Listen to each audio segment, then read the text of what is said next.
Here's the problem. You ask some son of a bitch a question. You need some information. And a lot of these individuals, they're proficient at changing the subject. They're proficient at double talking, hyperbole, telling a joke, distracting, hitting you with stink eye, stink attitude, stink behavior to intimidate you. Take advantage of you if you're a nice guy or a nice woman, whatever. They can spot a soft touch a mile away. And you don't even know when the conversation is finished and you need some information. This son of a bitch, wait a minute. You think back on the situation. The son of a bitch never answered the question. He circumvented. He talked around it. He used title and authority to intimidate. He didn't talk to the man in front of him, to the needs of the man right in front of him who was asking the question. He generalized. He pontificated. He gave a sermon. And because, if you're like me, a trained good guy, a trained nice guy, let's make nice. I'm okay, you're okay. Well, when we leave, I want us both to have a nice day. And all that other bullshit.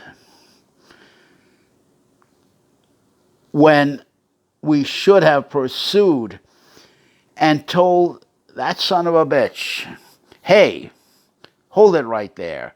You're circumventing. You're not answering the question. I'll repeat it again to you.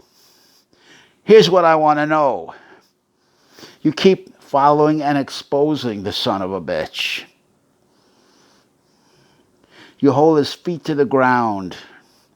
Specific time, specific place, specific date, specific performance, and then you paraphrase. Now, what are you going to do on this specific day, at this specific time? What can I practically expect that you're going to do? According to your own words, set a third ground to stand on. Don't make it about subjectivities, egos, etc. Keep it strictly factual. What did you say? And then have the son of a bitch paraphrase. So you make sure the message you're communicating to the son of a bitch has been understood in the way you need it to be understood, because your next step depends on his performance. You need leverage on him. Don't trust anybody. Don't trust anybody. Check it out for yourself. You and you alone know your own needs, your own limitations, and the information you need to know from that son of a bitch. Now here's the problem. And Tony Robbins is right about this. You'll never get that.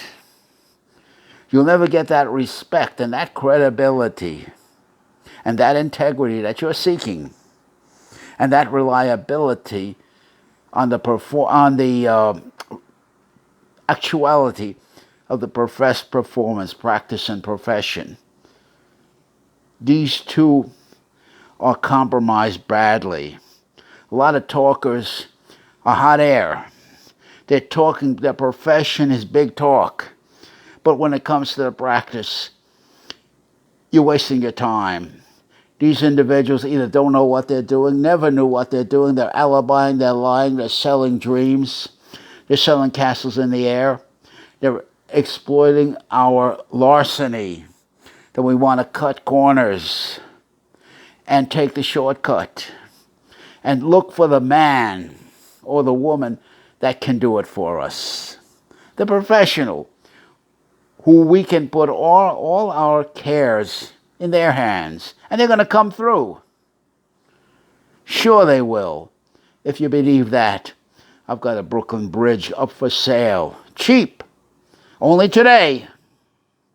If you believe that, you're going to believe Charles Atlas. We all believe Charles Atlas in the comic books when he told the weaklings and the sissies of the block who were bullied who were never respected and accepted by any of the girls or women, whatever, in the old days. He said, I'm calling out to my army of he-men.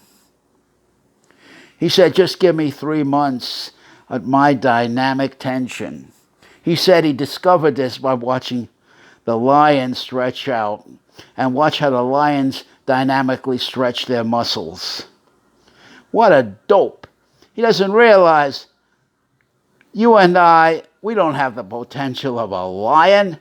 We're not gifted in that way. We're not a cheetah who can move at 70 miles an hour, who can turn on a dime and go in the other direction, who can get up to 70 miles an hour almost instantly. He's far superior, Charles Atlas. Then he said, in 3 months, I'm going to take you, you miserable, stinking weakling, you lousy sissy, and I'm going to turn you into a he-man. I'm going to put TNT in your fists. I'm going to turn your forearms into mighty tree trunks. I'm going to turn your shoulders into basketballs. I'll basketball you. I'll coconut your delts. I'll football your bicep. I'll iron, what's that? An iron horseshoe. I'll horseshoe and steel eyes your tricep. I'll turn your pecs into armor plates. I'll armor plate your pecs. I'll washboard your abs. I'll turn your thighs into huge marble columns. I'll turn your calves into powerful diamonds. I'll fortify your will. And then I'll call out to my army of he-men. And I'll do this in 3 months. Just give me 15 minutes a day, you stinking, miserable weakling. You patsy. You sissy. And I'll turn you into one of my he-men. No longer will the bullies kick sand in your face. We all bought, all the sissies of the block, we all bought that dream. Because we all got tired of the bully, of the alpha, besting us, taking all the women. And I don't blame these women. No woman wants to be visually seen with a sissy, a coward, a weakling. They want to be seen with, quote unquote, a man's man and all that other bullshit. But then, as we're finding out now, when that man's man is guilty of domestic abuse, physically, then the woman stands up going, whoa, whoa, what happened? What went wrong? I wanted that attractive alpha. What went wrong? Now I'm in hell's kitchen. I'm in Dante's Inferno with this bastard. What went wrong? I should have married that little putz. At least he's not exciting. He doesn't have any appearance. I don't have bragging rights when I'm with the little putz. But at least he's reliable, he's dependable, and most importantly for the woman, he foots the bills. He comes through with the cremata, the cash, the dinero. And he's such a schmuck, I can cheat on him. He won't even know about it. He's the perfect cuckold. What a deal. I should have gone for that. And the little butt's maybe a doctor or a lawyer and so on and so forth. But physically, he's repulsive. What a deal. Everybody wants to have their cake and eat it too.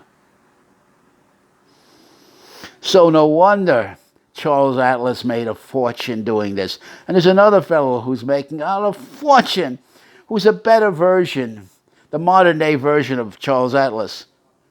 And I'm going to out him. It's Tony Robbins. Big plagiarizer, 6'7", big plagiarizer. Very good talker. Very good talker. Manhattan Hustle.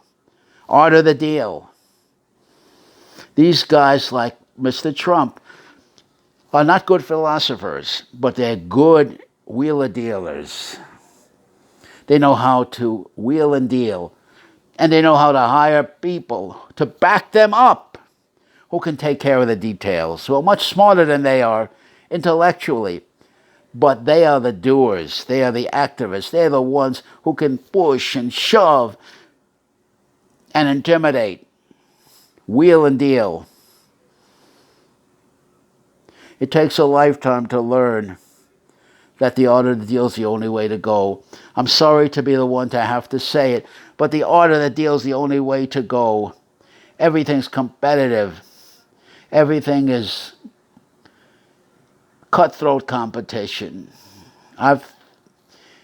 In my experience, I've found nothing that violates that rule. It's called Darwinian law of survival.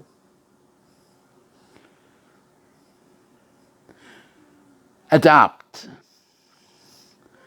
change, mitigate,